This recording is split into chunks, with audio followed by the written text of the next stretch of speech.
Olá pessoal, boa tarde. Me apresentando novamente, meu nome é Anísia Maria e nós estamos aqui juntamente com a casinha, que não é bem uma casinha, é uma casa já bem grande pela iluminação que expande, ponto de luz. Nós vamos continuar o nosso assunto sobre mediunidade. Alguns dias atrás eu coloquei um vídeo sobre a mediunidade, mas nem todo, sobre mediunidade nos animais, e nem todos conseguiram acessar o vídeo, ou não conseguiram abrir. Então eu vou falar hoje sobre esse tema, mediunidade em animais. E isso eu sei que suscita muitas dúvidas, principalmente nos dias atuais. E nós sabemos, então, que desde os primórdios, o homem, ou a criatura humana, ela conviveu com todas as espécies de animais. Uma hora ela caçava, outra hora ela era caçada. Então, foi assim nos primeiros momentos da humanidade, que perduraram milênios e milênios, e houve, então, esse tipo de convivência. Fontes históricas, né, dão conta que o homem ele começa a se interessar pelos animais quando ele percebe, por exemplo, que uma espécie que tinha orelhinhas pontudas, que tinha uma caça semelhante à sua. Ele percebe que aquele animal, além de ser um bom caçador, ele também emitia sinais avisando a matilha que existia um perigo iminente de outro predador.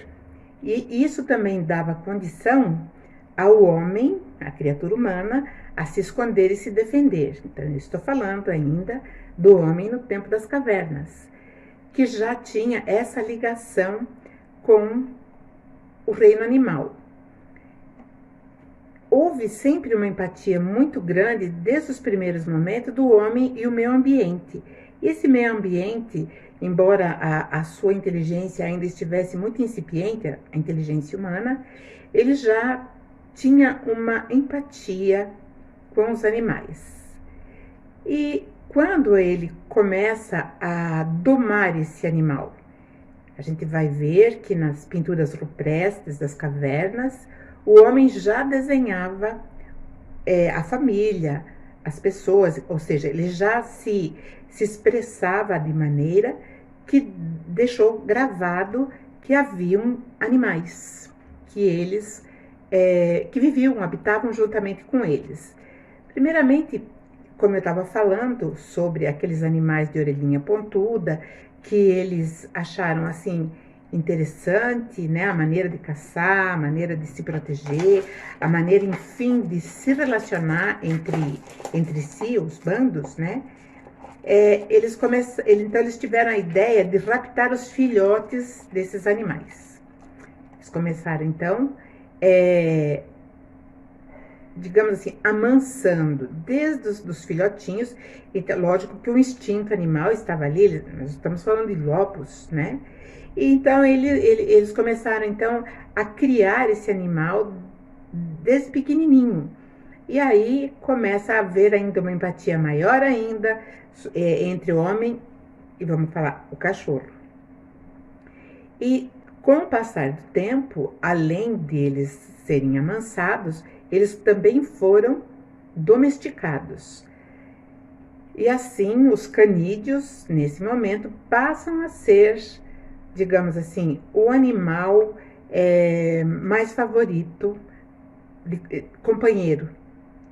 E acredito que até hoje essa preferência ela ainda é bem forte. Mas vejam, nós trazemos isso lá no nosso fundo, no nosso subconsciente, em relação à nossa convivência com os animais, principalmente com os cães. E aí, essa convivência, né, trouxe o quê? Trouxe, digamos assim, a bruto modo, isso estou falando de eras passadas, e nós vamos chegar na nossa era. De alguma forma, o homem, ele praticamente ele começou a fazer do cão, né, porque as raças foram sofrendo mutações. E como se cruzavam entre si, eles começaram a ter, digamos assim, um comportamento diferente, já com uma vivacidade diferente também em relação à alegria de perceber que aqueles que ele amava estavam ali perto. Mas os felinos, eles também tiveram o seu lugar. Eles também foram muito bem acolhidos como animais de estimação. E isso também de tempos imemoriais. Se nós nos aprofundarmos a respeito de como esses animais foram chegando à convivência íntima humana, nós veremos que temos assim um grande caminho, né, muito profundo, porque muitas pesquisas foram realizadas no comportamento, né, no reino animal, e principalmente nesses que despontam com uma facilidade muito grande de viver intimamente com a criatura humana. Mas os felinos, eles têm um comportamento mais livre. Eles, por exemplo, eles têm uma vontade autônoma. Então, eles querem subir na árvore, eles sobem, né? E mesmo sendo domesticados, eles nunca deixaram a sua autonomia de selvagem. A domesticação dos felinos é um pouquinho diferente, porque nós sabemos que o gatinho, né, o gato, muitas pessoas acham que ele nem se apega ao seu dono, ele não é amoroso, mas não é bem assim. Ele se apega, sim, ele tem amor, só que ele tem um outro comportamento. E dessa forma, nós chegamos, né, de milênio em milênio, no transcurso da nossa caminhada evolutiva, nós chegamos até aqui. E nós vemos que hoje tem até os animais, os pets, estão no topo na convivência conosco, né, os humanos. Porque em nossos dias, veja só, ampliou-se tanto o mercado para atender às necessidades desses bichinhos que quase se compara com o mercado humano. E essa necessidade que nós estamos criando para eles, nós vamos ter que entender que tem um custo, não só para ele, como para nós. E depois de tanto tempo de convivência íntima com a espécie humana, será que nós ainda questionamos se esses seres, eles têm alma, se eles têm espírito? Eu gostaria de conversar um pouquinho sobre isso. Vamos entender uma coisa que eu não estou colocando uma didática para todo mundo entender, mas eu vou falar aquilo que eu sinto, aquilo que eu concluí, segundo algumas pesquisas que eu fiz. Vamos falar do princípio inteligente. Como nós já vimos um vídeo atrás, o princípio inteligente, então, ele abriga a essência divina, que é como o hálito do Criador, que vai envolvendo tudo. E esse princípio inteligente, ele vai absorvendo o aprendizado, ele vai assimilando formas, comportamentos, vai assimilando a sua própria condição, seja ela psíquica, emocional. Não será diferente no reino animal. Não será diferente. Porque quando um princípio individual se individualiza, aí nós temos uma essência espiritual. Quando essa essência espiritual, ela ainda meio que movida pelo princípio inteligente, ela vai também prosperando na escala de conhecimento, de evolução.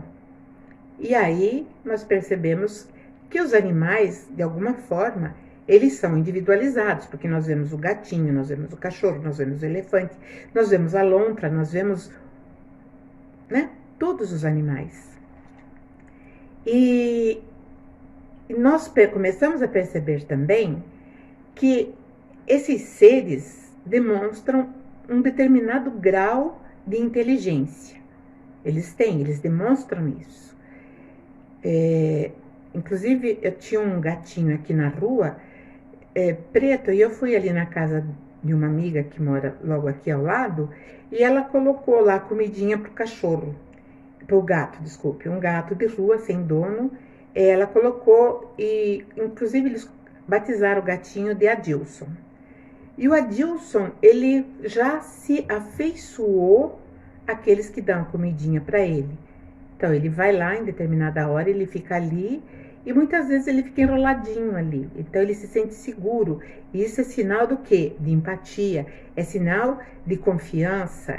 Não dá para dizer que esse ser, de alguma forma, não interage com o ser humano.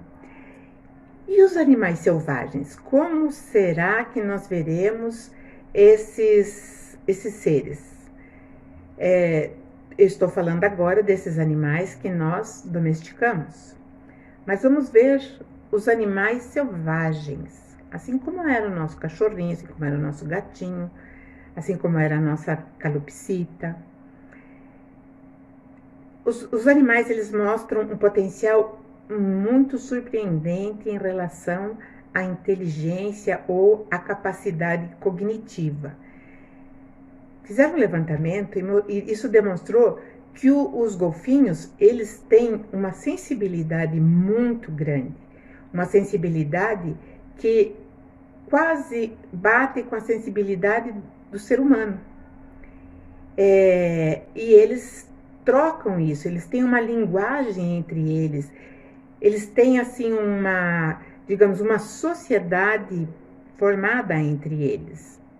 E uma coisa que é muito importante, e o que os pesquisadores estão observando, é que o animal vai demonstrar um grau de inteligência quando ele se reconhece olhando no espelho. Se olhando no espelho, ele se reconhece. E os golfinhos se reconhecem. Outro animal que nós sabemos que também tem características impressionantes e se assemelham demais com o ser humano são os símios, os chimpanzés, os orangotangos e outras espécies dentro dessa família de símios, né? Eles também se reconhecem olhando no espelho, então eles se reconhecem. E uma coisa impressionante em relação aos macacos, principalmente os gorilas e os chimpanzés e o orangotango, eles têm facilidade de aprender a linguagem dos sinais. Eles têm essa capacidade de assimilação. E uma outra coisa, a parte emocional dos símios também é uma coisa muito relevante.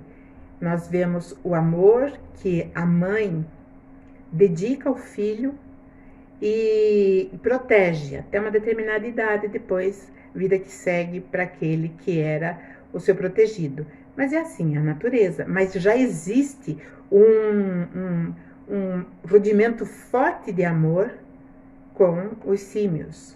Outros animais também, outro animal que entrou no ranking de interessante são os elefantes. Os elefantes, eles são fantásticos. Aquele tamanho todo, né? Aquele volume todo de matéria viva que se expressa e que tem que viver exatamente onde vive, né? Na natureza. Eles se reconhecem também no espelho.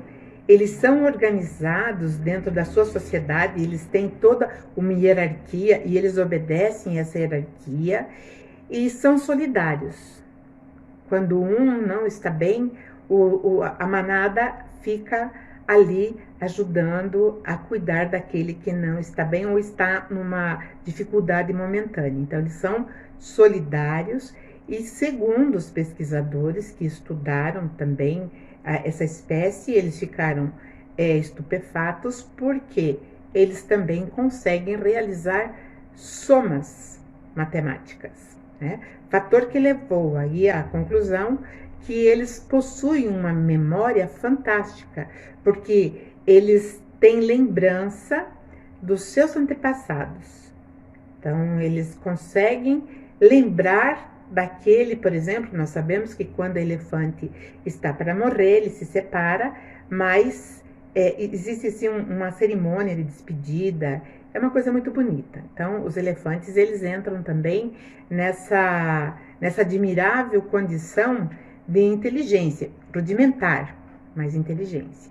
Vamos falar um pouco também dos papagaios, né? Os papagaios, eles com um cérebro diminuto, pequenino, eles possuem habilidades incríveis. Eles cantam, eles imitam o quê? Eles imitam a fonação humana. E os pesquisadores até veem um laço na cognição do papagaio com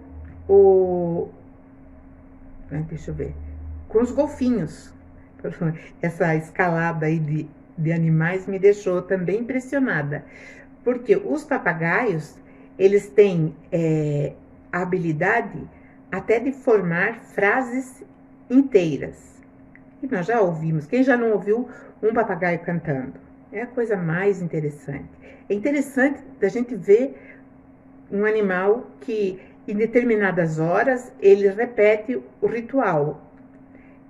Vou dar um exemplo. 6 horas da manhã, o casal levantava, a mulher descia, fazia o café, preparar o café, o marido ia para o banho, e quando estava pronto, ela falava: Walter, vai descer ou não vai descer? Que era no sobrado que eles moravam.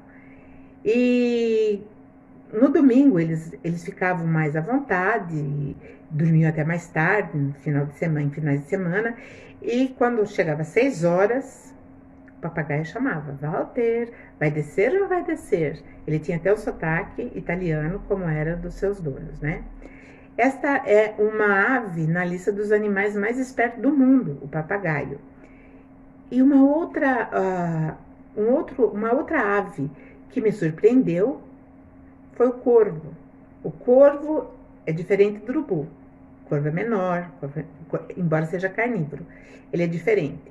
E eu não sabia, não fazia ideia, porque como a gente tem a ideia que corvo e urubu é a mesma coisa, então nunca parei ou pensei que o corvo, ele tem, digamos assim, ele tem facilidade também de imitar a fonação humana.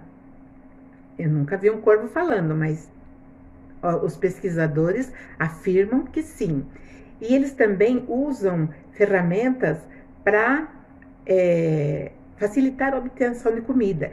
Eles maquinam, né? E aí também fazem disfarces. Como, por exemplo, um lance de mestre que eu achei, forjar a própria morte. Então, eles fingem que estão mortos, né? E para enganar os outros predadores, e aí eles vão e se alimentam daquilo que os outros predadores estavam se alimentando. Uma grande jogada do corvo, né? Vamos falar um pouquinho dos cachorros, que são os mais domesticáveis, né? Eles podem alcançar, olha só que interessante, eles podem alcançar o nível de inteligência de uma criança de 2 anos. Então, eles possuem essa facilidade, e as habilidades podem variar de acordo com o treinamento, né? Eles são submetidos a determinados treinamentos e eles respondem àquilo que foi ensinado. No entanto, de acordo com um pesquisador norte-americano, Stanley Coren, eles são capazes de decorar 165 palavras. Então, os caninos, eles podem decorar 165 palavras. Os mais inteligentes, as raças que se mostram mais inteligentes, chegam até 250 palavras. Reconhecem seus donos, são afetivos, são, digamos assim, interativos. A gente percebe que eles trabalham, eles são trabalhadores. Tem os cães que são auxiliares de portadores, aqueles portadores de deficiência visual, os cães que levam muitas vezes lá em determinado lugar ou vão buscar jornal, eles já têm, digamos assim, essa prestação de serviço. E estão cada vez mais domesticados, mas os gatos também chegam nessa parada e gostam, sim, digamos assim, eles não é bem que eles gostam, eles são os mais procurados para a convivência caseira, mas eles gostam de viver mesmo em ambientes abertos, eles têm um comportamento curioso, não se deixam conduzir pela vontade humana, porque são autônomos, mas podem memorizar palavras, sim. E eles guardam o nome que eles ganham dos seus donos, mas guardam ainda zelosamente os seus instintos selváticos. Então, o gato, ele tem essa característica.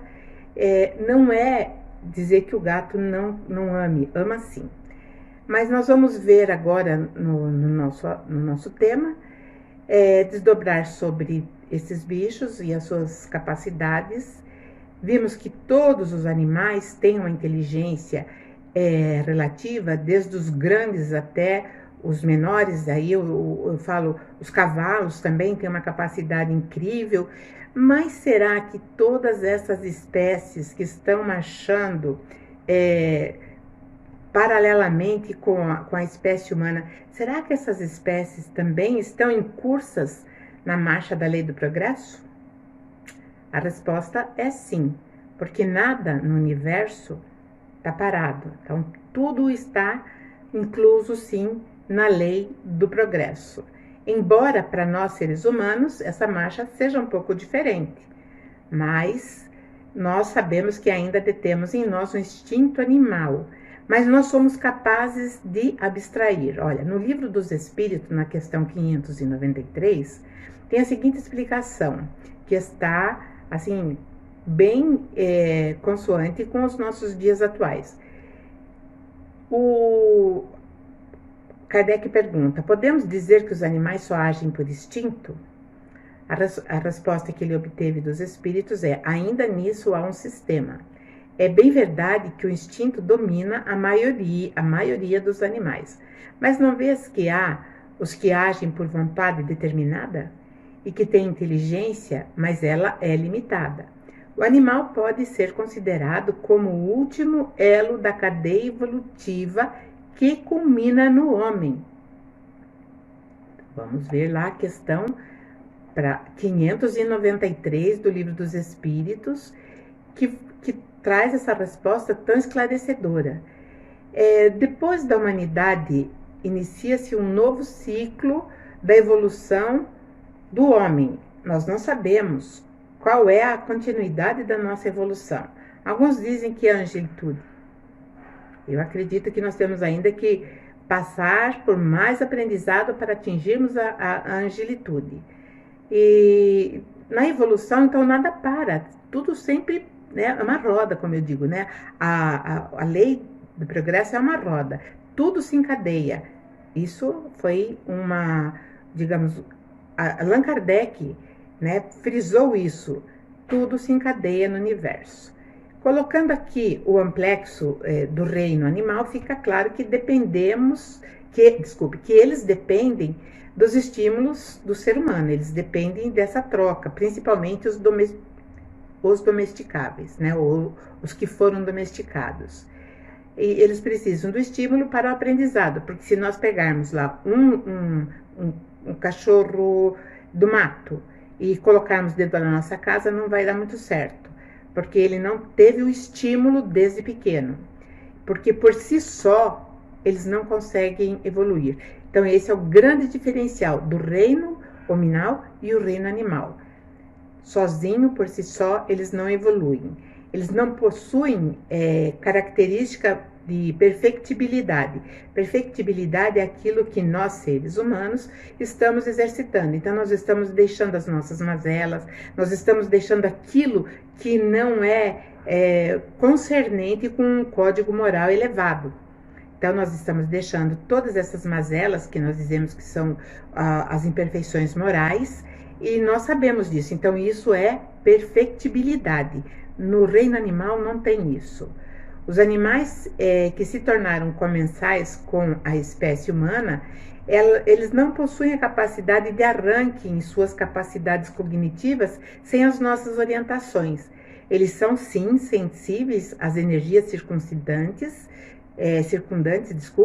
mas serão incapazes, por exemplo, numa situação de perigo, eles estando com os seus donos numa situação de perigo, eles são incapazes de interceder inteligentemente. Eles podem avançar, eles podem partir para o ataque, mas intercessão eles não conseguem fazer, porque eles ainda estão dentro do instinto.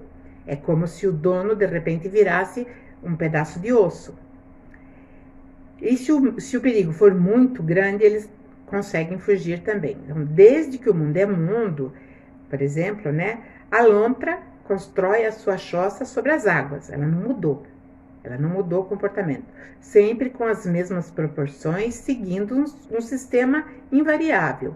Os roxinóis, as andorinhas, os pássaros, de uma forma geral, cantam. Ninguém ensinou o pássaro a cantar. Ele canta, mas o canário que cantou há 2 milhões de anos atrás, ele canta agora, da mesma forma, tem o mesmo trinado.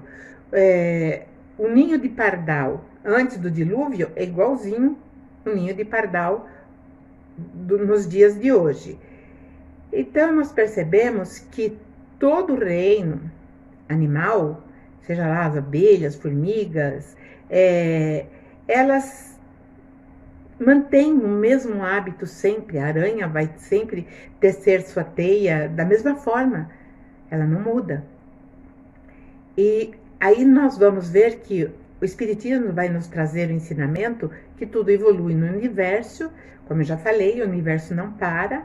Os animais também evoluem, mas a sua evolução ela é forçada e lenta, produzida por influências exteriores, enquanto a humana é determinada de dentro para fora, é o nosso interior que se expressa, porque é aí que nós vamos mostrar a nossa capacidade de espírito. Então, nós entramos num outro patamar, né?